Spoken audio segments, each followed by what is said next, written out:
Coming up on this episode of Open for Business, how to say thanks for the business, a multi-billion-dollar write-off for HP, a 1,000 march on Walmart, or 1,000 protest march on Walmart, insider trading gains wiped $250 million away from SAC Capital. All that and more on episode 56 of Open for Business. This is the Hartford Online Radio Network. 21st Century Audio. Delivered. Onthehorn.com. Bandwidth for On the Horn is provided by Amazon S3 servers. I said Amazon, Amazon, I tell you. Amazon S3 is storage over the internet. Retrieve any amount of data at any time from anywhere on the web.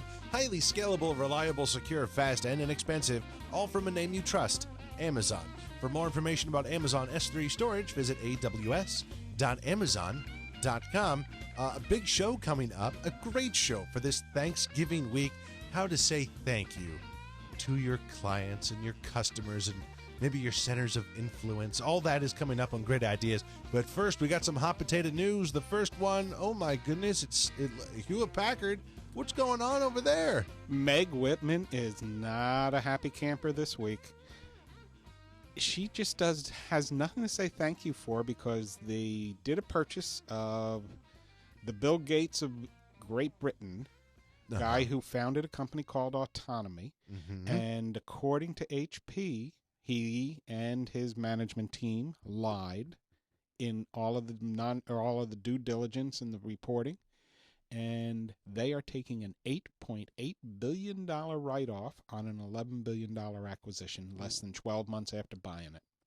12% decline in the stock today, 48% since the beginning of the year. It's kind of scam school for multi-billion-dollar companies, don't you think? Yeah, but how do you do that? How do you miss that? I'm sitting here thinking Deloitte does the audit, and they got fooled? Come on. Interesting. What are you saying about Deloitte? Are you suggesting the accounting firm Deloitte? Are they still Deloitte Touche, or are they just Deloitte now? I do not know. Okay.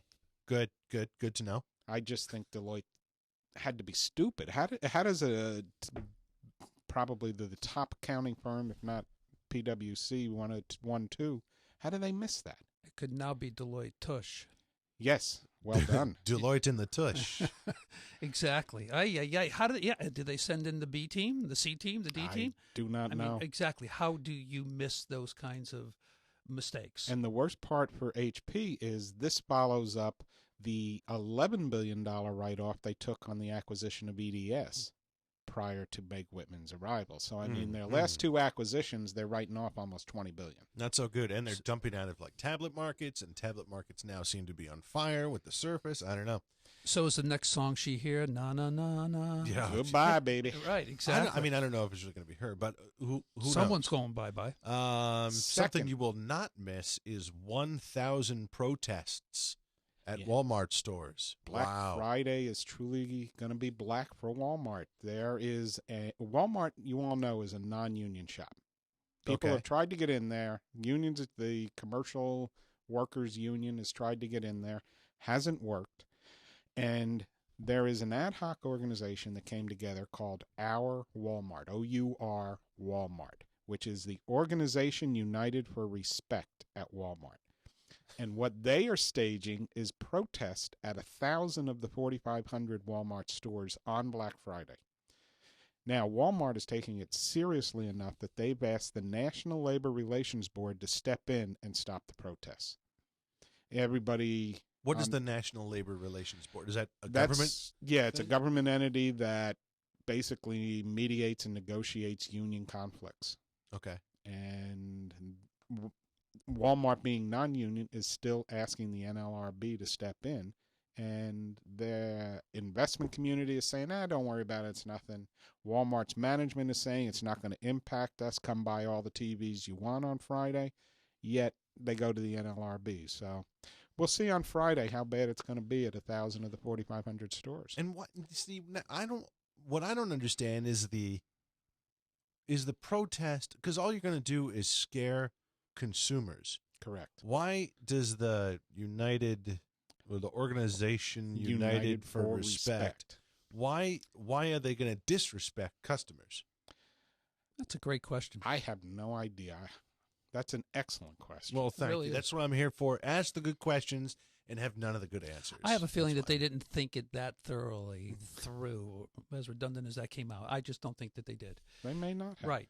I don't know. They feel like they're impacting Walmart and not really thinking the process through, that just what you said, Brian, that the customer ultimately is going to be the one that's going to suffer through this. Yeah, I mean, you got anywhere from 10 to 100 people parading around in a parking lot. And if you've ever been in a Walmart parking lot when it's not Black Friday, it's still a mess. Yeah. Black Friday in a Walmart parking lot is going to be a disaster area if you have people protesting in front of the store. We have one in my hometown, and I will tell you, no one I know will admit to shopping at Walmart. And yet, the parking lot is full. Always. Always. Always. Well, maybe an ill-gotten strategy from this organization, United for Respect, but talk about some ill-gotten gains, $250 million scam? Oh, What's yeah. going on with this? Well, this is our third non-thank you entity for the week. All right. Not of the size of Walmart or HP, but SAC Capital. They had a hedge fund manager by the name of Matthew Martoma, who, through insider information and an insider trading scheme, gained a $250 million of ill-gotten gains on the information that he had.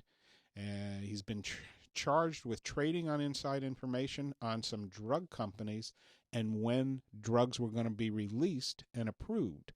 And he is now up on charges, but SAC Capital is looking at bye-bye $250 million. And for a company that's not the size of Walmart or HP, that's a big chunk of change. That's a big chunk, even if it is Walmart or HP, but that is quite surprising. Well, hi, everyone. My name is Brian Parker, if you don't know. I'm joined, of course, by Tommy Russo, co-owner of L&R Productions, LandRproductions.com. You recently got a Twitter account. We did. What is your Twitter account? LR Prod. At LR Prod. You got it. At LR Prod. So Thank you can find Tommy at LR Prod. Please don't ask me what mine is. And Ken Cook, acclaimed Please author, don't ask me speaker, what Fortune mine is. 500 consultant, contributor to Inc. magazine, now running peer-to-peer advisors, and I will say a social media god. Working on it. He is such a god. He's actually not even on Twitter because he's moved on to the next thing. I'm not even telling you what it is And he yet. can't tell us, but then he had to kill you. It's beyond Twitter. How are you, Ken? I am well. Are you excited about Thanksgiving? Is this a good time for you? This is an interesting year for us because it's the first time in almost 20 years we're not traveling the family. Because everybody's out and about for various reasons, and we're going to hang around the house and have a quiet dinner, and if it's over 50 degrees, maybe play 9 holes of golf. Sounds great to me. Yeah, Friday looks nice up here. Yeah. Yeah. Absolutely. That would be good. Clever ways to say thank you to customers. Thank you for your loyal business. We actually don't do anything, quite honestly. That's clever. We do, we call people on. I never like to be forced into saying thank you or happy birthday or Yo Saturnalia or whatever your holiday or whatever is. And so what we do is we call people on their birthday and say, just thinking of you, notice it was your birthday, hope things are going well, blah, blah, blah, blah, blah. And then I usually say something clever like, just for your birthday today, I'm going to make the stock market go up. Or, something fun like that. Wow. Because I have that kind of power. But we don't do, we used to do some Christmas cards, holiday cards, I guess we have to call them. But it seemed forced. And I know that when I get them from other businesses, that's nice, and I throw it out. Yeah. Like, I'm not, what do I want to do with them? It's just going to clutter my desk. And so I don't want to be a clutter on someone else's desk. I agree. I don't think it's, I don't think that's good branding. But I don't know. What do you guys do? And what have you heard as some clever ways to say thank you on a Thanksgiving to your customers? Keith Ferrazzi. I do. Yeah. I learned from him probably 4 or 5 years ago. A very interesting way to do this is to declare your own holiday. And whatever that is, I don't mean make up a holiday. This isn't like George Costanza's made up holidays. I mean, we're talking about picking a real holiday that's not Christmas and using that as your celebratory holiday for the year. The other thing that I learned from Farazi is for your marketing schedule, which hopefully everybody out there has one. What are you going to do on a marketing daily, weekly, monthly basis? You build into it a line item that says thank you. How do you say thank you to clients? One of the ways I do it is e-cards for holidays and birthdays and anniversaries and things like that. I mean, Hallmark has an e-cards program. There's an outfit called BlueMountain.com. Great e-cards. You just sign and ship. You can program them months in advance, and it's done. That's creative. Yeah. I like that. You know, we've done at L&R a wide variety of things, you know, from traditional giving away at the end of the year, you know, Christmas, holiday cards. Thank you, Brian. We've also, and as you know, Ken, because you've been the recipient for a few years now, it's kind of a fancy dancy audio, you know, holiday card where we take a composition that's in public domain and rewrite the words. And, I enjoy them. And having fun. Those are fun. Yeah, absolutely. And it seems like our clients really, really enjoy and look forward to that. We've also done quite a bit of pro bono over the years and have, meaning actually a handful of years in a row, what we did is we aligned ourselves with some local churches, adopted a family, and provided for that family either a full Thanksgiving dinner and or gifts for them and their children for the holiday, and then let our clients know that we were doing this in lieu of, you know, holiday cards and, you know, the traditional approach. So, you know, there's been a handful of different ways that we've approached it over the years. That's one of the nice things about the holiday, too, that we had decided long ago that we used to, you know, we're a small shop. We're less than 10 people. So it was, you get little token things for one another and what have you. And I don't actually know who came up with this idea, but they said instead of buying each other gifts, why don't we all pitch in and, like you said, adopt a family. That's what we've done. And do it that way. And what we ended up doing was I said, okay, I love this gesture. Whatever you guys want to do to help a family, you guys do. And the combined total of what you guys contribute, I'll match. Excellent. As That's a company good idea. donation. Yeah. So, you get a couple four folks together, you're at $1,000, you're at $2,000 with my matching. Yeah. And now, $2,000 means that's a holiday. That is. I've now paid for someone's holiday. That's great. That's absolutely. And you know what? I can't do everything. I can't save the world, but maybe I can make a difference to, these 5 people or these 4 people in this family. Well, and that gives you an opportunity to know exactly where those, in the cases where we did it, we were literally able to deliver that holiday meal, that holiday gift directly to the family. Even now with all that's going on with Sandy, you hear reports of how, the Red Cross has done an amazing job. Yep. The Red Cross has done a horrific job. You're hearing both sides of the story. Yeah, you are. You really are. And, and I have to believe that both sides of the story are accurate for more reasons than one. Yeah, nothing's ever all of one thing or all of another. Right. Yeah. But we have the opportunity to be able to truly make a difference and, and hand deliver. In preparation, though, for the show, as you know, Brian, Ken, and I have been laboring over that for the past week. We talked about not only just saying thank you this time of year, but what do we do, from January 1 to November 1st, as far as ways of saying thank you? Why wait till the last 45 days of the year to reach out and thank your clients? But, what are some of the things that you can do day in, day out, week in, week out that, really mean something to, existing and, for that matter, even potential clients? Yeah. I like what you do much more than my e-cards. I like the fact that you pick up the phone and call them on their birthday. That's very personal. And there's nothing to throw out afterwards. Yeah. There isn't. But it's environmentally friendly. But the gift you're giving is time. And Right. That is the one thing that most of us have the least amount. Well, we all have an equal amount of, but it's occupied all the time, unfortunately. But before we get into that, I just dug this up. Titled, Take That Scrooge, Corporate Giving on the Rise.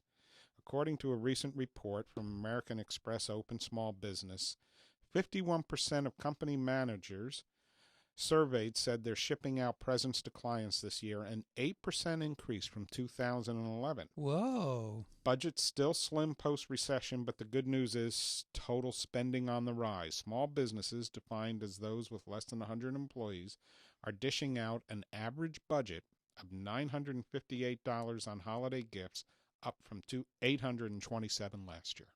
So, even in tighter times, people are giving more. I like that. Yeah, and it hasn't really been. I mean, it's been a fairly good year economically. Mm-hmm. It hasn't been super, but it hasn't been a complete disaster. Yeah. So I think people are, okay. Feeling a little better. And I think there is a desire to do something. One of the things that I like doing from the guy who hosts my one of my websites is he sends out Christmas cards, but then he puts in a scratch-off ticket. Yeah. Yeah. And I think that's fun because then, you know what, it's it takes a little more, I'm thinking about him as I'm scratching this off. Oh, boy. If I hit it big, how much do I have to give him, do you think? But that is fun. That's what Jeffrey Cohen does. That's who he's talking about. That's what I'm talking about. Okay, there you go. All right. Yeah, no, it's great. I love that for Jeffrey. Every single year, he's never missed. Yeah. I've never won, but hey. I think I won $2 once. Good for you. There you go. And I didn't call Jeffrey and thank him.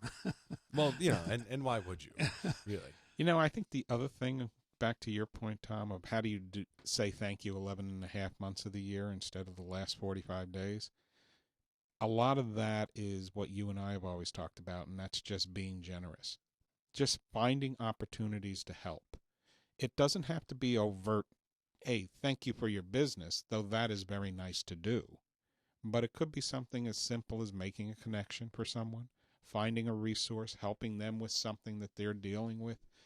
I think that kind of proactive thank you goes a very, very long way. Yeah, and I think I always fear that my thank you or good wishes of holiday or birthday or whatever, I don't want them to be seen as a token. Tell me more about that. I don't want them to say, oh, look, okay, check in the box. They sent me a holiday card or a Thanksgiving card or a birthday card, a token gesture. I want it to be a real gesture. I want it to be almost something that seduces them into my, powerful will of saying, God, I love that Brian. I love that guy. I'm always looking for stuff like that, stuff that's really going to make them quite happy, and yet doesn't have to be a big thing. It has to be a little thing, but it can't be token. Can you think of an example? I can. I had a guy that loves Porsches. Ooh. Loves them. You bought him a Porsche? I did not buy him a Porsche. You got my business, man. What I did do was, this is a few years ago, so I can't remember exactly what the model was, but there was a Porsche that you couldn't get. It's not for sale in the United States.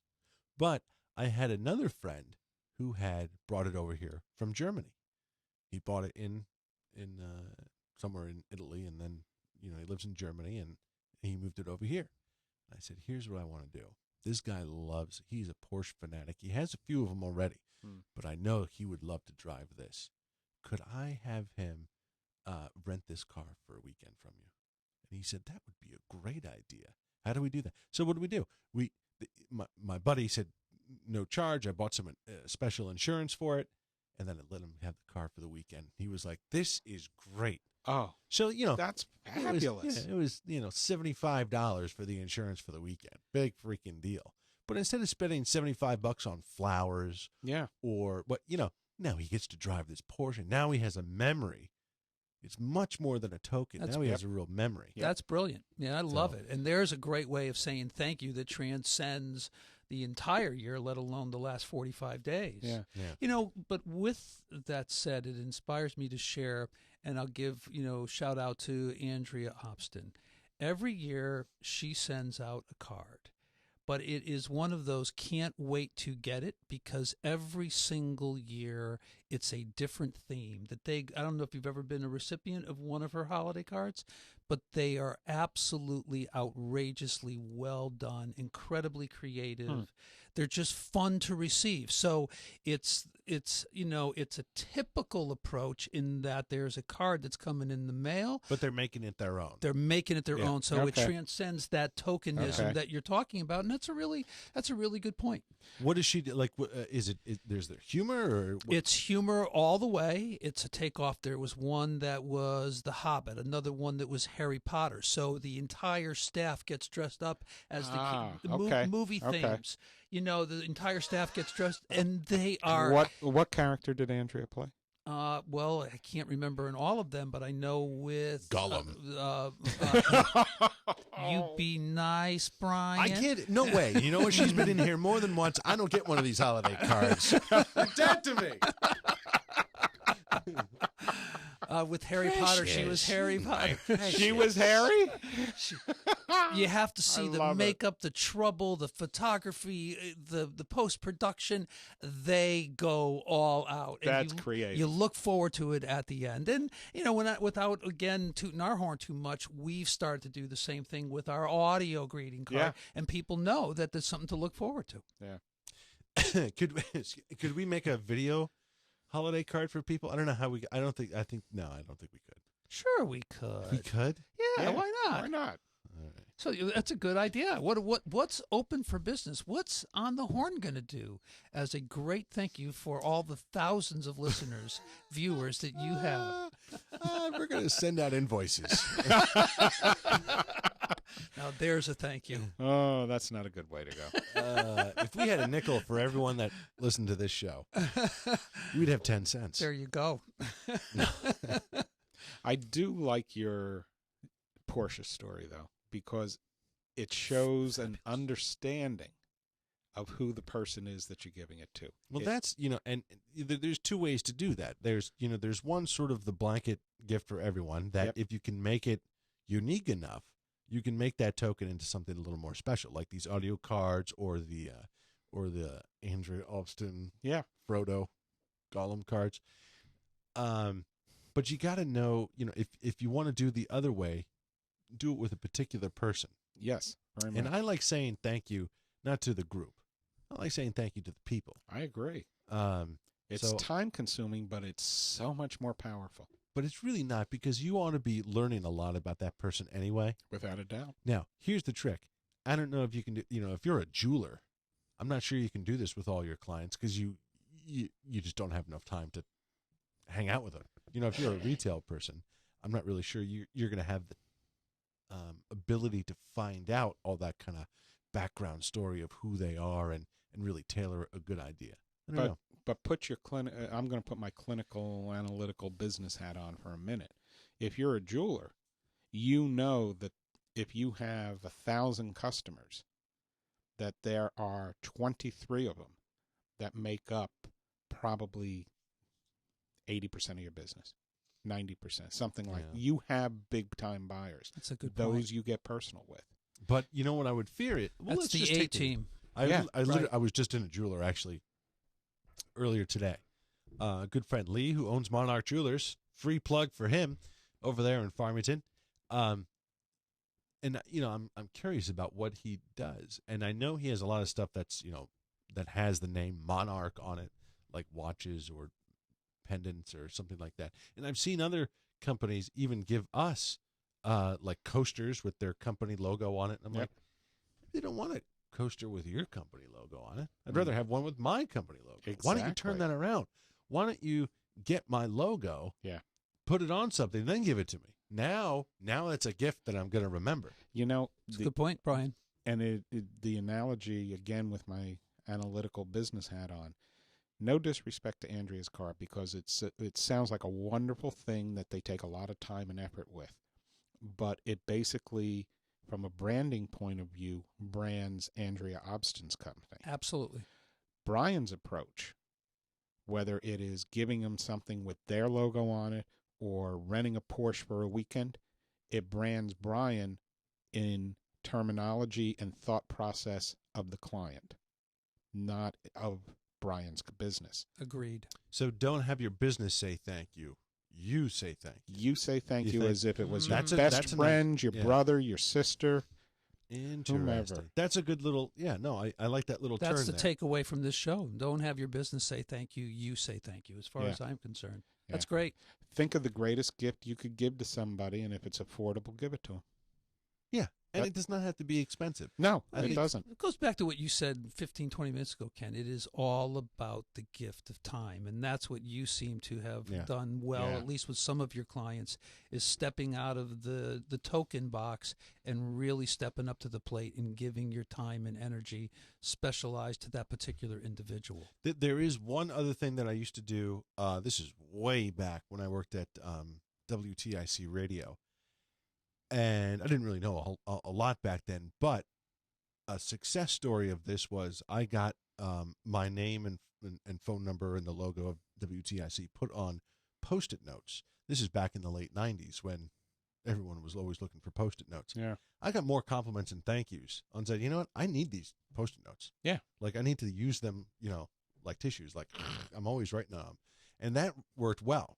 So if you can get something like that, maybe it's okay. I don't know. Everyone in the world has Post-it notes now, so, but I don't think that translates to the same thing as like, I want your company logo on my coaster. There is one item which I found I was very good at imprinting your logo on, and that's a mouse pad. Because you're really? constantly using it. Every day you use it. Yeah, but I don't even use a mouse pad anymore. No? Do you guys use mouse pads? I do. It depends on where I'm working. Yeah. With my laptop, I don't. Yeah, but even like all the mouses are, they're digital eyes now. They're not those roller balls, so you don't really need the mouse pad anymore. Yeah, It's true. Clean. Mises to pieces. that's true. That could be. All right. Well, Good my discussions. thank you is to everybody out there who does tune in. Thanks very much. Very good. Tommy, Yeah. what's the takeaway here? Don't have the business say thank you. It's up to you to say thank you. I like that. And thank you guys, as Kenny just said, for tuning in. We really can't do this show without you. And by the way, there are more of you than we know what to do with. We're very excited about how many of you tune in. Drop us a note. Send us a note. What's our email address here? openforbusiness@onthehorn.com. Yes, That is sir. correct. We'd love to hear from you. Love to hear from you. That would be great. We also can't do the show without our sponsors. If we could just mention quickly, Gateway Financial Partners, the accounting firm of Budwitz and Meyer Jack, Deepwater Seafood of Avon, and CentralCTDental.com. Very special thanks, too, to our chat room moderator, Evan Richards, who's always there in there. He's the first one in the chat room and the last one to leave. We love you, Evan. He's the best. We're closing up shop for this week, but tune in next Tuesday at 5 p.m. Eastern when we will once again be open for business. Cheers.